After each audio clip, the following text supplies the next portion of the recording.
bienvenue à toutes et à tous, à nouveau sur le plateau de Au cœur des entreprises.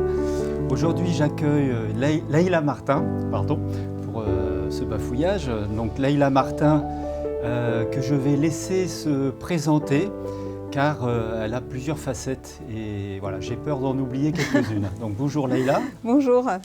Alors Sébastien. voilà, quelle est votre profession, Leïla ? Alors, c'est vrai que c'est une question un peu épineuse pour moi parce que j'ai tellement de casquettes que je ne sais même plus par laquelle commencer. Mais en gros, je pourrais me définir en 3 mots. Blogueuse culinaire, auteure et chef. Chef de cuisine. Chef de cuisine, voilà, chef de cuisine. Ouais, chef de tout le monde, j'aime bien commander. Donc une activité qui tourne autour de la cuisine parce que c'est ma grande passion. De la cuisine, ouais. Voilà, pour que ce soit clair pour tout le monde. Et donc par rapport à tous ces métiers, comment es-tu devenue tout ça à la fois en fait ? Du jour au lendemain ou... Pas du tout, c'est un très long chemin. J'ai longtemps été rédactrice et journaliste, donc spécialiste de la communication. Et dans mon parcours de journaliste, j'ai interviewé de nombreux chefs de talent, les chefs étoilés d'Alsace notamment. Et ça a été des rencontres absolument saisissantes et pour moi vraiment très importantes. En fait, je suis tombée dans leur univers comme Obélix dans la marmite. Et je suis tombée amoureuse de la gastronomie alsacienne à travers ces chefs. Et ça, c'était il y a longtemps. Voilà, mais quand je les ai rencontrés, j'ai eu une certitude. C'était qu'un jour, j'en ferais mon métier. Donc, j'avais cet objectif-là en ligne de mire. Je ne savais pas quand ni comment. Mais au fil du temps, en fait, mon chemin s'est orienté vers la cuisine. Donc Leïla, vous avez commencé en tant que journaliste. Donc c'est là que vous avez donc découvert ces grands chefs. Et comment ça s'est enchaîné après du coup ? Quand est-ce que vous avez commencé à cuisiner ? Déjà, je cuisinais déjà depuis toute petite. Donc c'est une passion que j'ai depuis que je suis enfant. Et je pense que ça a commencé par le fait que je sois une grande gourmande. Et j'ai des parents d'une double culture, une maman marocaine, un papa de Franche-Comté. Et le fait d'avoir goûté tellement de saveurs différentes dans mon enfance, les saveurs du Maghreb, les saveurs, les plats typiquement français, je pense que ça a aguerri chez moi cette aptitude à savourer et peut-être aussi à reconnaître les ingrédients et à savoir les assembler. Et donc je cuisine depuis mon plus jeune âge. Mais c'est vrai que la rencontre avec les chefs, en fait, elle m'a motivée à aller plus loin dans ma cuisine, à peut-être essayer de faire moi-même mes plats, de devenir créative, d'oser. Et c'est comme ça que de fil en aiguille, j'en suis venue à vraiment m'intéresser de plus près à la cuisine et à me perfectionner aussi. Et c'est comme ça qu'en 2014, j'ai osé m'inscrire à un concours chef à bord, un concours télévisé que j'ai remporté. Et du coup, ça a vraiment été le déclic qui m'a donné confiance et qui m'a donné envie de me lancer professionnellement dans la cuisine. Donc en parallèle, j'ai lancé un concept de bar à vin avec mon conjoint à l'époque. Et j'ai mis au point un concept de restauration inédit que je suis la seule à avoir lancé et qui a fait ses preuves et qui a très bien marché. Donc j'ai tenu les rênes d'une cuisine pendant près de 2 ans. Et puis de fil en aiguille, je me suis dit, qu'est-ce que j'ai envie de faire ? J'avais aussi créé ce blog « Je vais vous cuisiner ». J'avais plein d'idées et aussi celle de créer mon propre restaurant. Mais à la réflexion, j'avais des enfants en bas âge et j'ai gardé en tête une phrase d'un des chefs que j'avais interviewé et qui me disait que son seul peut-être regret par rapport à son métier dans sa vie, c'était le fait qu'il avait le sentiment d'être un peu passé à côté de ses enfants. Et voilà, donc j'ai pesé le pour et le contre. Et à un moment donné, je me suis dit, je vais miser sur le support que j'ai déjà créé, qui est le blog, et puis sur mes compétences de chef pour être chef consultante. Donc je continue toujours mon activité de chef consultante pour ce bar à vin, le Black & Wine à Strasbourg. Et puis, entre-temps, j'ai eu d'autres clients et j'ai pu aussi valoriser mon blog et les réseaux sociaux que j'ai créés et et qui ont maintenant une très belle audience. C'est-à-dire que tout ne va pas l'un sans l'autre, en fait. C'est ça, tout est imbriqué, le blog, en fait. Chaque activité entraîne l'autre, ou oui, c'est ça. la rend plus visible ou plus efficace, non? Je sais pas. Oui, c'est un peu un cercle vertueux, en fait. Ouais. Le blog, c'est un peu une vitrine de mes compétences, Ouais. parce que j'y crée des recettes et puis je peux m'exercer. Donc c'est à la fois une vitrine de compétences et un laboratoire de tests. Mm-hmm. Et puis les réseaux sociaux, etc. Là, j'applique tout bêtement ce que je faisais dans mon métier de communicante. Mm-hmm. Et ça me permet aussi d'offrir ces compétences-là à mes clients. Et donc aujourd'hui, sur les réseaux sociaux, vous êtes présente où? Alors, je suis présente beaucoup sur Facebook, où j'ai une belle communauté de près de 50 000 abonnés. Avec des gens qui sont fans de la cuisine alsacienne, parce que je ne l'ai pas précisé, mais avec une maman marocaine. Voilà, moi je me suis attelée, mon blog s'appelle Je vais vous cuisiner, et il est dédié à l'Alsace gourmande.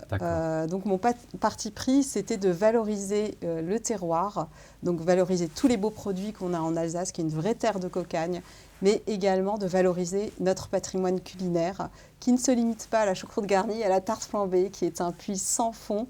Vraiment, je me délecte de découvrir au fur et à mesure toutes ces vieilles recettes de grand-mère, dont certaines sont tombées en désuétude.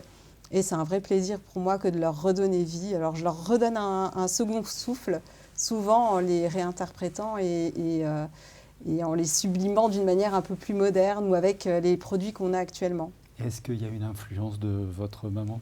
Ah, forcément. Alors l'influence. Ça fait des bake-off à quoi alors? Ça fait pas forcément des bake-off à la merguez, hein, je vous rassure. Mais c'est l'usage de certaines épices. Par exemple, j'ai sorti tout récemment un nouveau livre, mon deuxième livre de cuisine. Dont on va parler un petit peu plus tard. Voilà, et dans ce livre de cuisine, j'ai créé une recette de samoussa ou de briques à la choucroute, au petit pois et au citron confit, avec des épices, du ras el hanout. Et ça, c'est vraiment une inspiration d'un tagine au petit pois, à la viande, au petit pois, au citron confit. Et puis, j'avais envie de retrouver ces saveurs dans une bouchée avec un ingrédient qui est vraiment typiquement alsacien, qui est la choucroute. Donc, c'est plutôt du salé ou du sucré? Les deux. Les deux. Je suis malheureusement gourmande, mais presque autant sucré que salé. Non, j'ai quand même une petite préférence pour le salé, je dois dire. Mais je ne résiste pas à une douceur bien exécutée. Je ne vais pas la bouder non plus. Donc mon univers est assez Et je crois large. que vous êtes aussi ambassadrice. Hein. Alors, je ne sais pas si c'est une activité récente, mais ambassadrice. Alors c'est vrai que grâce au réseau qui s'est constitué autour de mes recettes et autour de l'Alsace gourmande, maintenant il y a certaines marques qui viennent me chercher pour des collaborations, pour mettre en avant soit leurs produits, soit leur image, soit un événement en particulier. Et là, par exemple, en ce moment, les fêtes de Noël approchent et c'est le Bredel Challenge Carola, et c'est la 5e édition qui est en cours. C'est une opération solidaire au profit du Secours populaire qui ne peut pas se dérouler comme les autres années à cause du contexte sanitaire. Et j'ai le privilège cette année d'être ambassadrice de cette opération solidaire, justement pour la faire connaître, pour la faire rayonner, parce que le contexte fait qu'il y a de plus en plus de besoins et que les plus démunis sont encore plus démunis, malheureusement. Donc aujourd'hui, les grandes entreprises font appel à vous pour leur communication. Oui, tout à fait, pour leur communication, ou alors pour valoriser leurs produits. Enfin, c'est une forme de communication. Ça peut être aussi à travers des recettes que je crée avec des produits spécifiques d'une marque et que je vais sublimer pour faire connaître ces produits au grand public. Donc vous créez des recettes à partir des produits d'entreprises. Exactement. Bon, j'ai par exemple créé des recettes pour la société Valfleury, donc des pâtes d'Alsace. Tout récemment pour la société Montfournil, qui est une marque de farine bio en Alsace, qui a de superbes produits, et pour laquelle j'ai créé un menu de Noël en 5 actes. Voilà. Donc c'est ce genre de prestations que je peux offrir. C'est un peu des défis, créer une recette En tout cas, c'est toujours un plaisir pour moi parce que ma première réflexion, c'est de me dire mais qu'est-ce que je vais pouvoir faire avec ce produit pour déjà en être à la hauteur et ensuite pour que ça donne vraiment envie aux gens de découvrir la recette et puis plus loin, pourquoi pas de tester le produit en question. Est-ce que l'entreprise vous dit ce qu'elle aimerait ou finalement c'est carte blanche à chaque fois? La plupart du temps, ils viennent quand même me chercher pour mon univers, donc ils me laissent carte blanche. Après, je leur soumets plusieurs propositions et puis on valide ensemble aussi en fonction des objectifs de l'entreprise. Et je crois qu'aujourd'hui, il y a un petit peu d'actualité, donc vous en avez déjà un peu parlé, donc c'est quoi cette actualité? Alors, oui, je sors mon deuxième livre de cuisine, je le sors de... Voilà. Voilà, c'est la magie. Parce alors, qu'est-ce qui se passe depuis quoi? Quelques jours? Oui, depuis quelques jours, depuis le 7 novembre exactement. Il s'appelle « Les légumes enchantés », d'où le petit tour de magie exécuté comme ça. Voilà, voilà, c'est un livre de cuisine...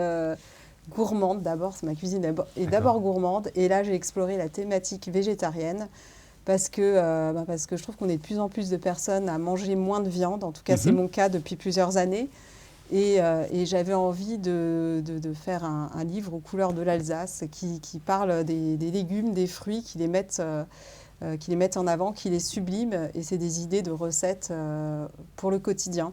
Des recettes toujours faciles, mais toujours avec le petit twist qui fait qu'on a envie de se mettre au fourneau.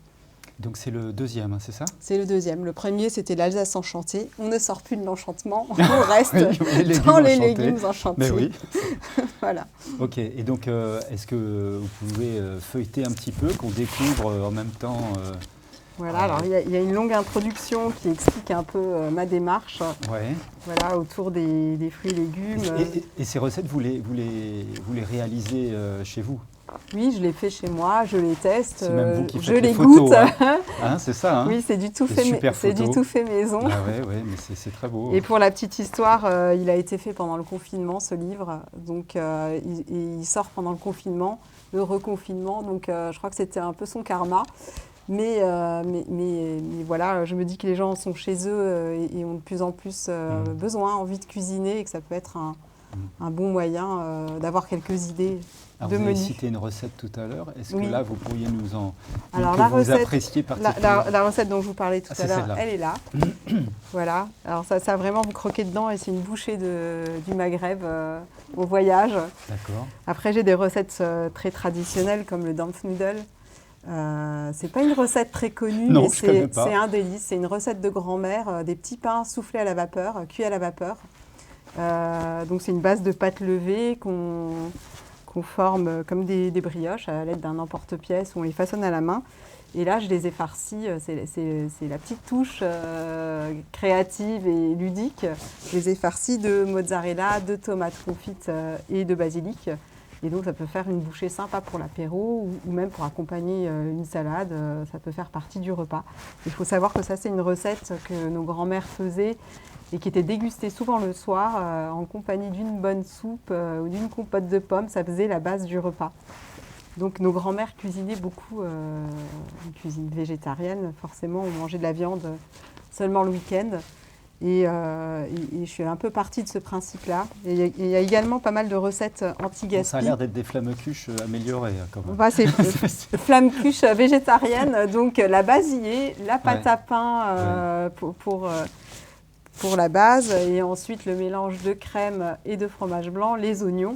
Et sur le reste, bon, j'ai pris quelques libertés. J'ai touché à ce monument qui est la tarte flambée, mais je pense qu'on peut aussi l'emmener ailleurs, ce qui n'empêche pas de savourer la traditionnelle avec les lardons qui est bien sûr fameuse. Et pour faire un peu de promotion quand même, hein, on peut le trouver où, ce livre? Alors ce livre, bien sûr, en librairie pour celles qui pratiquent le click and collect. Et plus tard, quand on sera pas plus confiné, j'espère qu'on pourra librement l'acquérir. D'accord. Et sinon, à partir du blog aussi vous trouvez toutes les infos sur mon blog. Il y a un petit onglet, un petit onglet livre de recettes et vous avez toutes les infos pour le commander. Ok, super. Voilà. En tout cas, les photos donnent envie déjà. J'espère que les gens seront nombreux à tester les recettes. que ça fera plus qu'envie de les regarder, mais envie de les manger aussi. Pour suivre mes actus, vous pouvez consulter mon blog jevaisouscuisiner.com et puis aussi tous les vendredis matins sur France 3 Alsace à 11 h. Il y a un petit tuto avec une vidéo recette que vous pouvez réaliser chez vous. Merci beaucoup Leïla Martin. Merci Sébastien. C'était super intéressant. J'ai découvert plein de trucs.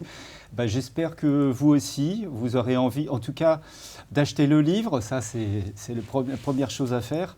Et puis de suivre Leïla, que ce soit sur son blog, enfin sur Facebook, sur LinkedIn aussi, je crois. Petit peu, tout récemment. Voilà, c'est tout récent, mais en tout cas, voilà, elle est déjà suivie depuis quelques années pour son travail qu'elle réalise. Et puis moi je vous dis à très très bientôt.